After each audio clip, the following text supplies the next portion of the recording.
आणि आता थेट कराडमध्ये जाऊया. सुप्रिया सुळे बोलतायत. राजकारणात आणि समाजकारणात एक आदर्श गुरु म्हणून ज्यांच्याकडे आम्ही सगळेच बघतो असे कैलासवासी यशवंतराव चव्हाणांना वंदन करण्यासाठी, नतमस्तक होण्यासाठी वर्षातून मीही अनेक वेळा कराडला येत असते. आणि 12 मार्च आणि 25 नोव्हेंबरला, जे आता ह्या वर्षी तर 39 वर्ष होत आहेत, मला अजूनही तो दिवस आठवतोय. पाटील साहेबांना तर क्लिअरलीच आठवत असेल की माझ्या आयुष्यात मी माझ्या वडिलांना म्हणजे अतिशय हताश, दुःखी किंवा कोसळताना इमोशनली कधी पाहिलं असेल तर तो हा दिवस. मला अजूनही तो दिवस माझ्या आयुष्यात, कारण का तेव्हा एवढं काय आम्हाला समजत नव्हतं, वयाने लहान होतो, पण आपल्या वडील किंवा आपल्या घरात काहीतरी खूप वाईट झालेलं आहे आणि त्याच्यामुळे आपलं कुटुंब, आपले वडील हे खूप डिस्टर्ब झालेले आहेत, खूप वाईट घटना झालेली आहे.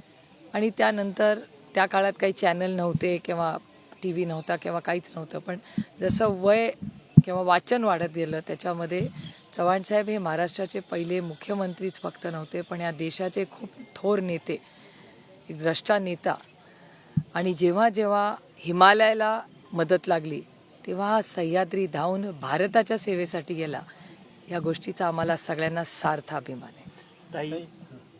ताई मगाशी अजित पवार बोलले, ते म्हणले वाचाळवीरांची संख्या राज्यात वाढलेली आहे. तुमचं काय म्हणणं आहे? ताई याच वाचाळवीरांची म्हणजे सगळ्याच पक्षातल्या, त्यांना विचारलं की छगन भुजबळ पण आहेत, तर ते म्हणजे सर्व पक्षांच्यासाठी म्हटलं.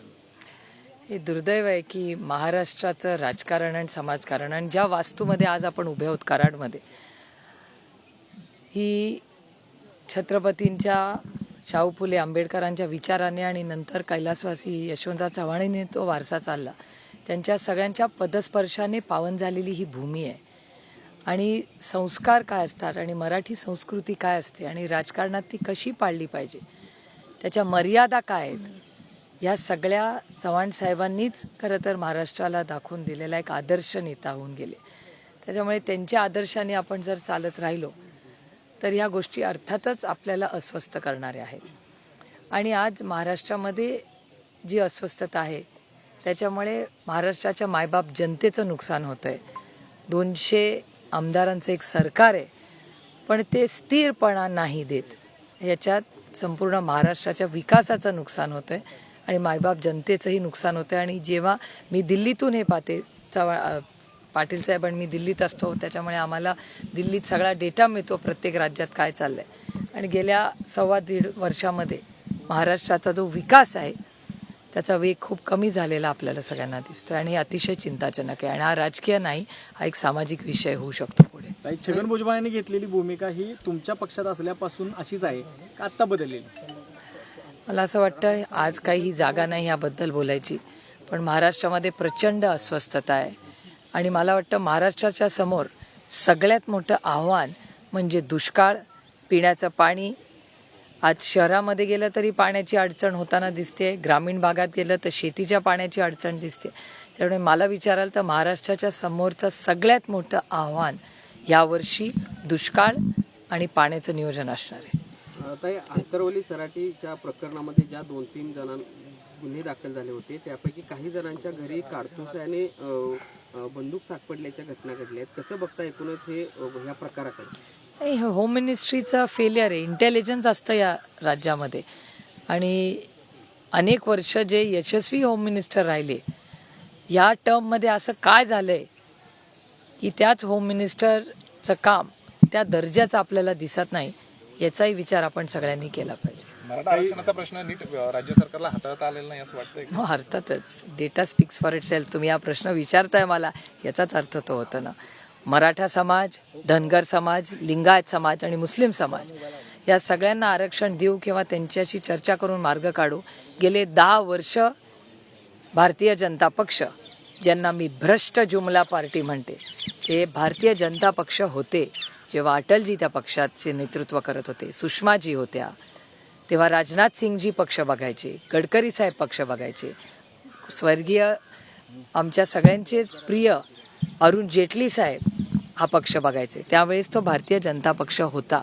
आज दुर्दैवाने या सगळ्यांनी जे योगदान दिलं किंवा असंख्य या देशातल्या कार्यकर्त्यांनी ज्यांनी भारतीय जनता पक्षाला आजपर्यंत सत्तेत आणलं, त्या कष्ट करणाऱ्या, लढणाऱ्या सगळ्या भारतीय जनता पक्षाचे पदाधिकारी, नेते आणि कार्यकर्त्यांनी जे कष्ट केले त्याच्यावर पूर्णपणे आज केवढा मोठा बदल त्या पक्षात झालेला आहे आणि ती आता भ्रष्ट जुमला पार्टी झालेली आहे. दुर्दैव आहे त्या पक्षाचं आणि त्या कार्यकर्त्यांनी ज्यांनी इतके वर्ष संघर्ष केला. ताई मराठा आरक्षणाच्या निमित्तानं किंवा इतर आरक्षणाच्या निमित्तानं जातीचं राजकारण वाढू लागलेलं आहे. जरांगे पाटलांनी एक मोठा आरोप केला होता की भुजबळांचा जो कट आहे तो जातीय दंगली घडवण्याचा आहे. आपल्याला वाटतं का असा कट असू शकतो आणि याची खूप मोठा फटकार राज्यातल्या जनतेला बसू शकतो? हो, अर्थातच. तुम्ही वर्तमानपत्र वाचली तर तुमच्याच सगळ्यांच्या चॅनल आणि वर्तमानपत्रातच वाचण्यात मला आलेलं आहे की महाराष्ट्रामध्ये प्रचंड अस्वस्थता आहे आणि ज्या पद्धतीने सत्तेत असलेले लोक बोलतात, आम्ही तरी विरोधक आहोत, पण 200 आमदार असलेलं, मला खरं या वास्तूमध्ये खोका हा शब्द वापरायचा नाही कारण का आमच्या संस्कृतीत तो बसत नाही, पण दुर्दैवाने ज्या पद्धतीने आईसचा वापर करून म्हणजे इन्कम टॅक्स, सीबीआय आणि ईडीचा वापर करून 200 आमदारांचं हे सरकार आलेलं आहे, ते आज महाराष्ट्र अस्वस्थ करण्याचं पाप ही दिल्लीची अदृश्य शक्ती करते. कारण का ही अदृश्य शक्ती ही महाराष्ट्राच्या विरोधात आहे. दुसऱ्या कुठल्या राज्यात असं का नाही होतो की जातीमध्ये तेढ निर्माण होतोय, इन्व्हेस्टमेंट्स येतात दुसऱ्या राज्यात जातात, असलेल्या इन्व्हेस्टमेंट्स दुसऱ्या राज्यात जातात. हे महाराष्ट्रातच कसं होतं? कारण का केंद्रात एक अदृश्य शक्ती आहे ज्याला महाराष्ट्राचं महत्त्व देशामध्ये कमी करायचं आहे आणि ते फक्त राष्ट्रवादी काँग्रेस किंवा शिवसेनेपुढे सीमित नाही आहे. भारतीय जनता पक्षाच्या मराठी नेत्यांवरही ते घात करतायत. त्याच्यामुळे मराठी माणसाच्या विरोधात केंद्र सरकार आणि अदृश्य शक्ती एक मोठं षडयंत्र महाराष्ट्राच्या विरोधात करते. जरांगे पाटलांचं पुढचं टार्गेट नेता म्हणून भाजप असेल का आणि त्याच्याबरोबर देवेंद्र फडणवीस असतील का, असं वाटतंय का तुम्हाला? मला नाही, टार्गेट वगैरेचा विषय नसतो. जेव्हा ह्या भावना असतात लोकांच्या, कोणी काय टार्गेट करून गोष्टी करत नाही, लोकांच्या भावना असतात आणि जे सत्य असेल ते लोक एक लोकशाहीमध्ये बोलत असतात. ते एखाद्या नेत्याला जर काही बोलायची इच्छा झाली म्हणून तो काय आपला विरोधक आहे म्हणून तो फक्त आपल्याला टार्गेट करतो असं नाही. अनेक वेळा आमच्यावरही टीका टिप्पणी झाली आम्ही सत्तेत असताना, म्हणून आम्ही काय लगेच विक्टिम कार्ड खेळलेलं नाही. ठीक आहे, काळ असतो आणि आपण त्याचं म्हणजे एका संवेदनशीलपणे आपण त्याची उत्तरं द्यायची असतात. खरं तर जरांगे पाटलांच्या पाठीमागे शरद पवार आणि उद्धव ठाकरे यांच्या मागून हे त्यांना हँडल करतायत अशा पद्धतीचा एक आरोप आता भाजपकडून केला जातोय ह्या सगळ्या प्रकरणांना. भारतीय जनता पक्षामधलं कोण हे आरोप करते? भारतीय जनता पक्षाचे नेते मंडळी. नेते म्हणजे कोण? नेते मंडळी हा आरोप कोण? नाव सांगा. नाहीत, पण नाही मग असं हा विषय ते करतात. अरे खाजगीतल्या गोष्टींवर कसं बोलणार? खाजगीत बरंच लोक काय बोलतात. थोडंसं महाराष्ट्राचं राजकारण, समाजकारण गांभीर्याने, गॉसिपवरती जाऊन आपण सगळ्यांनीच म्हणजे आमच्यासारख्या लोकप्रतिनिधी तर जास्ती जबाबदारीने बोललं पाहिजे. आणि मला विचाराल तर आरक्षणाचा मुद्दा हा अतिशय संवेदनशीलपणे महाराष्ट्राच्या सरकारने त्याच्यासाठी सेशन बोलवलं पाहिजे, त्याच्यावर चर्चा केली पाहिजे. मराठा समाज, धनगर समाज, लिंगायत समाज आणि मुस्लिम समाज या सगळ्यांच्या मागण्यांबद्दल अतिशय संवेदनशीलपणे चर्चा झाली पाहिजे.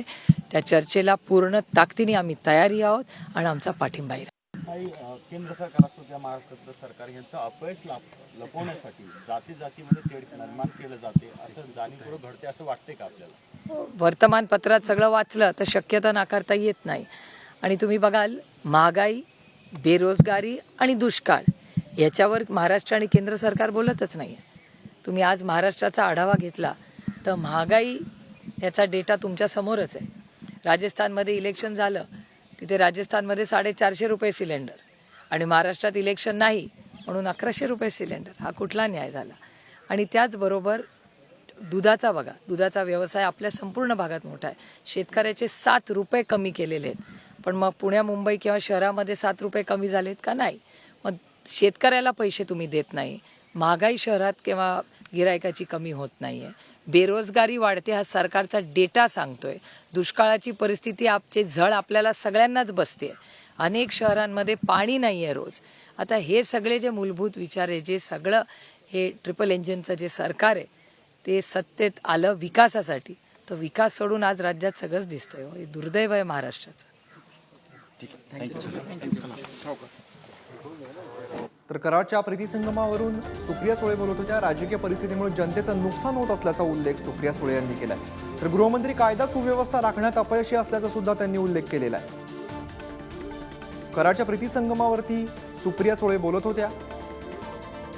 राज्यामध्ये प्रचंड अस्वस्थता असल्याचा सुद्धा उल्लेख सुप्रिया सुळे यांनी केलाय. राज्यातील राजकीय परिस्थिती ढासळताना चालल्याचं सुद्धा त्यांनी सांगितलंय.